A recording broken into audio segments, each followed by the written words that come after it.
ស្ដីបងប្អូនថ្ងៃនេះខ្ញុំចេញវីដេអូមួយចែកម្លែកអំពីការលាងសម្អាតចម្រោះកញ្ចក់ឲ្យបានស្អាតត្រឹមត្រូវការលាងមេឌីស្បែកសស្បែកខៀវហ្នឹងឲ្យបានស្អាតត្រឹមត្រូវនិងការលាងសម្អាតនៅខាងក្នុងទូហ្នឹងឲ្យបានស្អាតត្រឹមត្រូវមូលហេតុដែលខ្ញុំចេញជាវីដេអូចែកម្លែកនេះដោយសារខ្ញុំសង្កេតឃើញបញ្ហានេះវាមានយូរមកហើយដល់ខ្ញុំឃើញបងប្អូនអ្នកចំត្រីមួយចំនួនធំគឺពួកគាត់មិនបានដឹងថាតើលាងរបៀបម៉េចឲ្យបានស្អាតត្រឹមត្រូវទេហើយមួយទៀតដែរខ្ញុំឃើញពួកគាត់មានការប្រើខ្ជុំចម្រោះហ្នឹងគឺវាយូរមែនតើមានន័យថាវាហួសសុពលភាព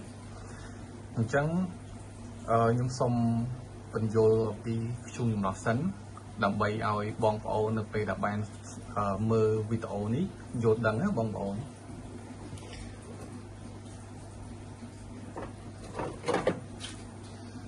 ខ្ញុំសូមបង្ហាញខ្ជុំចម្រោះនេះមួយសិនខ្ជុំចម្រោះនេះគឺខ្ជុំ Mountain ណាបងប្អូនខ្ជុំ Mountain គឺវាមានរាងបែបនេះបាទបើសិនជាបងប្អូនធ្លាប់ឃើញនៅក្នុង page គេផ្សេងវា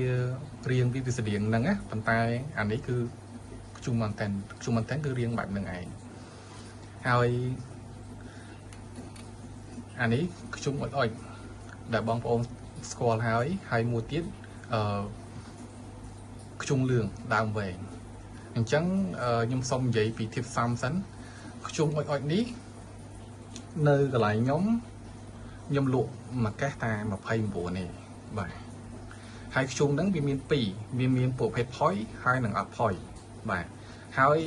ខ្ជុំចម្រោះនេះគឺខ្ញុំកំងពីរំចាក់មកផ្ទាល់អញ្ចឹងសុពលភាពវាគឺវាប្រើបានត្រឹមតែ6 7ខែទេបាទកាលណាយើងប្រើចាប់ពី7ខែកន្លះឡើងទៅគឺវានឹងចាប់ដើមបែកតិចបាទកាលណាចាប់ដើមបែកតិចអាហ្នឹងគឺមានន័យថាខ្ជុំចម្រោះនេះវាឡើងបង្កើតបាក់តេរីល្អហើយវានឹងចាប់ដើមបញ្ចេញមេរោគនឹងទៅក្រៅម្ដងទីដងតិចអញ្ចឹងបងប្អូនអញ្ចឹងខ្ជុំចម្រោះនេះវាមានទូនាទីខ្លះកាត់ជាតិឆ្អាបទឹកថ្លាបង្កើតបាក់តេរីល្អនិងទប់បាក់តេរីមិនល្អបាទហើយធាតុផ្សំរបស់វាមានខ្ជុំផ្សំពីខ្ជុំក្រហមខ្ជុំសខ្ជុំខ្មៅអីហ្នឹងហើយនឹងពួកប្រភេទខារ៉ូមិកហើយនឹងផ្លាស្ទិកអីហ្នឹងវាច្រើនអញ្ចឹងបងប្អូនអញ្ចឹងដែលខ្ញុំសង្កេតឃើញនៅក្នុងក្រុមខ្ញុំឃើញបងប្អូនខ្លះគឺគាត់ប្រើអាហ្នឹងផុយបែកតិចហើយគាត់លក់ឲ្យគេនៅក្នុងក្រុមបាទ20ដើមតាមខ្ញុំចាំដូចជាតម្លៃដូចជា10ទៅពី$10អញ្ចឹងសម្រាប់ពួកគាត់អ្នកដែលទិញតគឺពួកគាត់ជាជនរងគ្រោះបាទពួកគាត់ដឹងទេពួកគាត់ដឹងថាខ្ជុំចម្រោះនៅពេលដែលប្រើផុយហើយបែកតិចហើយគឺប្រើលេងកើតទេអញ្ចឹងនៅពេលដែលពួកគាត់ទិញអានឹងយកទៅប្រើគឺត្រីរបស់ពួកគាត់នឹងឈឺបាទអញ្ចឹង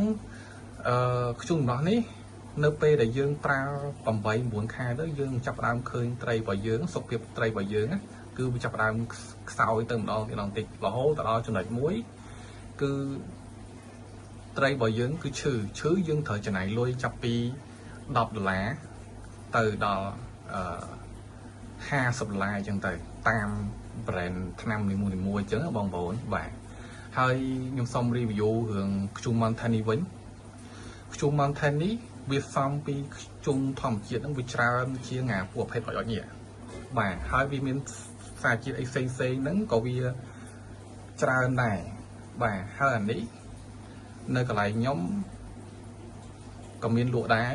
អានេះ size S ដែលខ្ញុំកាន់នេះមួយកេសវាមាន24ដើមបាទហើយតម្លៃរបស់វាគឺ$60ហើយយើងប្រើបាន2ទៅ3ឆ្នាំណាបងប្អូន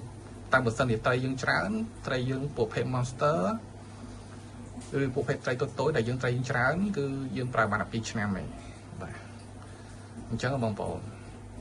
ហើយអានេះនៅពេលដែលយើងប្រើបាន2ឆ្នាំកន្លះទៅយើងត្រូវសង្កេតមើលថា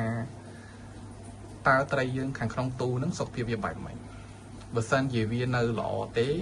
អញ្ចឹងយើងអាចបន្តប្រើគ្រប់3ឆ្នាំទៅចាំយើងដូរបងប្អូនបាទហើយចំពោះការលាងចម្រោះកញ្ចក់វិញ ដោយខ្ញុំសង្កេតឃើញថាពួកគាត់មានការលៀងមិនបានត្រឹមត្រូវទេចាំមើលខ្ញុំលើកជាឧទាហរណ៍ឲ្យដូចថានេះគាត់សម្រាប់លៀងអញ្ចឹងណានេះពួកគាត់ធ្វើអញ្ចឹងហើយដូចអានេះបាតទូអញ្ចឹងក៏គាត់ធ្វើអញ្ចឹងហើយដូចប្រឡោះនេះអញ្ចឹងគាត់លុប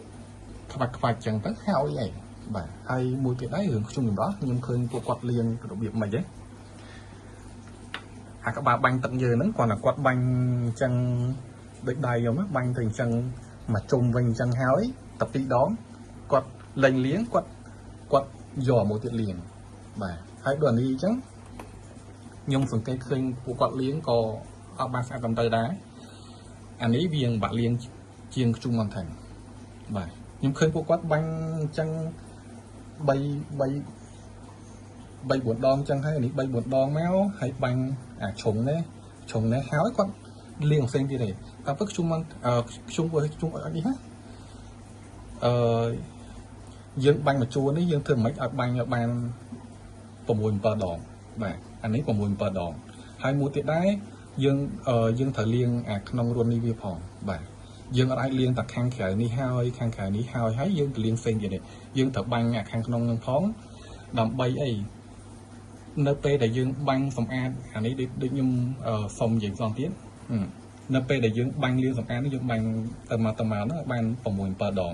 ដើម្បីឲ្យវាជ្រះជាឆ្អាបហើយនឹងមេរោគមិនល្អបាទអញ្ចឹងបងប្អូនហើយអានេះខ្ញុំសុំនិយាយម្ដងទៀតនៅពេលដែលយើងលាង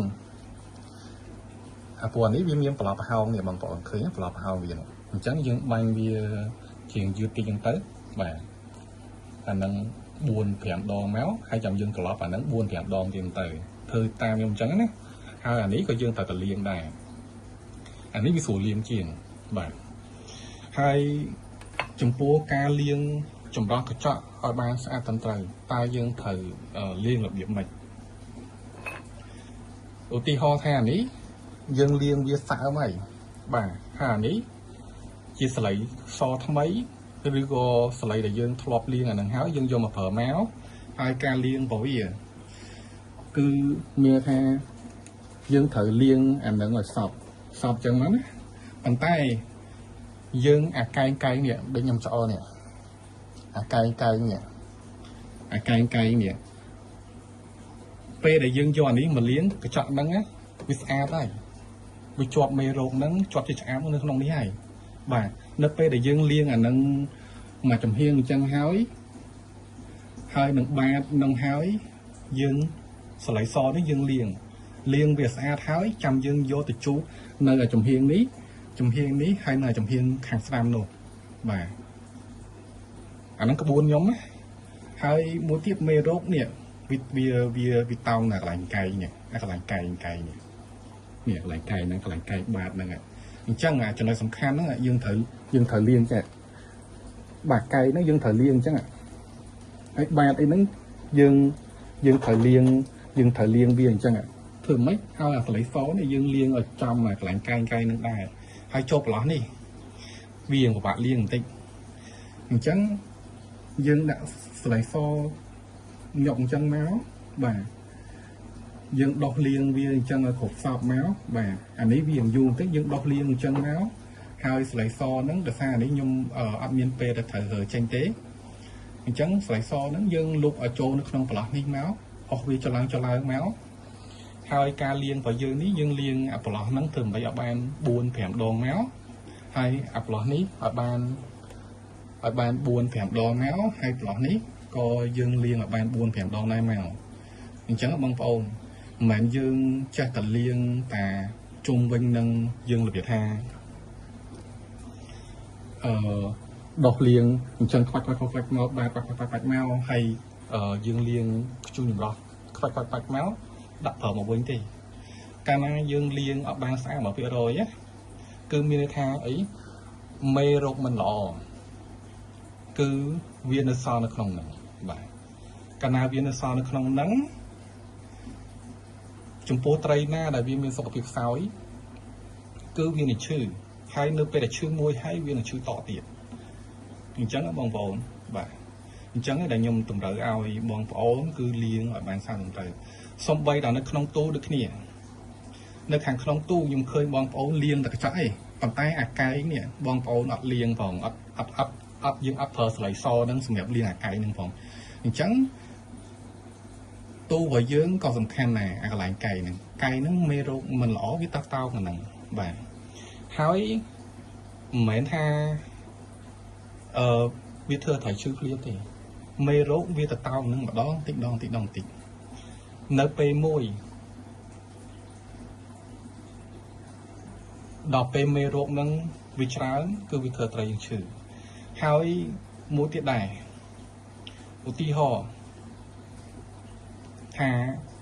ទូរបស់យើងជុំបំរើយើងប្រើថ្មីអាស្លៃខៀវនោះក៏យើងប្រើថ្មីស្លៃសក៏យើងប្រើថ្មីបាទហើយយើងលាងអានេះត្រឹមត្រូវដូចខ្ញុំបញ្យល់ប្រាប់មិញអញ្ចឹងណាតែខាងក្នុងទូយើងលាងតែកញ្ចក់ទេតែកែនេះយកលាងអញ្ចឹងតើយើងសួរថាអាចធ្វើឲ្យត្រូវយើងឈឺអាចបើយើងគិតភាគរយខ្ទង់ប្រហែលជា40ទៅ55%ដែលអាចធ្វើឲ្យត្រូវឈឺអញ្ចឹងបងប្អូនហើយចំពោះខ្ជុំចម្រោះបើសិនជាបងប្អូនអត់ចង់ចំណាយលុយច្រើនគឺយើងប្រើខ្ជុំ Mountain ខ្សែ S ដែលខ្ញុំបង្ហាញប្រាប់មិញហ្នឹងនេះខ្សែ S នេះ24ដើមមួយកេះ$60ហើយយើងប្រើបាន2ទៅ3ឆ្នាំបាទហើយខ្ជុំអុចនៅកន្លែងខ្ញុំមួយកេះតាម29ទេបាទអញ្ចឹងអាស្រ័យទៅលើបងប្អូនហើយមួយទៀតដែរចំពោះទូដែលមានចម្រោះនៅខាងក្រោមអាហ្នឹងគឺពួកគាត់ប្រើបានយូរជាងបាទដូចចម្រោះនៅយើងនៅខាងលើនេះគឺក្នុងមួយខែយើងត្រូវលាងវា2ដងខាងក្នុងទូក្នុងមួយខែយើងត្រូវលាងវា2ដងចំណែកឯទូមានចម្រោះនៅខាងក្រោមចម្រោះហ្នឹងមួយខែកន្លះទៅ2ខែបានលាងម្ដងហើយខាងក្នុងទូក្នុងមួយខែយើងចង់លាងម្ដងក៏បាន2ដងក៏បានពីព្រោះអីទូវាធំអញ្ចឹងណាតែយើងចាយមេឌៀច្រើនបើសិនជាបងប្អូនអ្នកដែលបងប្អូនអ្នកដែលមានទូចម្រោះនៅខាងក្រោមទូបងប្អូនអត់ចង់ចំណាយលុយច្រើនគឺយើងប្រើខ្ជុំ Mountain បាទហើយខ្ជុំ Mountain ខ្សែ R ថ្លៃដែរខ្សែ R មួយកេះរបស់វាមានតែ15ដើមទេហើយនៅកន្លែងខ្ញុំលក់98មួយកេះអញ្ចឹងសម្រាប់ចម្រោះនៅខាងក្រោមទូគឺយើងត្រូវប្រើយ៉ាងហោចណាស់ក៏ចូលប្រហែលជា4កេះកន្លះទៅ5កេះដែរបាទតែបើសិនជាយើងដាក់ខ្ជុំអុចវាធូរប៉ុន្តែយើងត្រូវតែដឹងថាវាប្រើបានតែ6-7ខែយើងត្រូវដូរហើយអញ្ចឹងណាបងប្អូនហើយមួយទៀតដែរខ្ញុំ recommend សម្រាប់បងប្អូនអ្នកចិញ្ចឹមត្រីមិនថាបងប្អូនមានទូចម្រោះនៅខាងលើទូឬក៏ទូមានចម្រោះនៅខាងក្រោមទូទេគឺខ្ញុំ recommend ឲ្យប្រើថ្នាំនេះ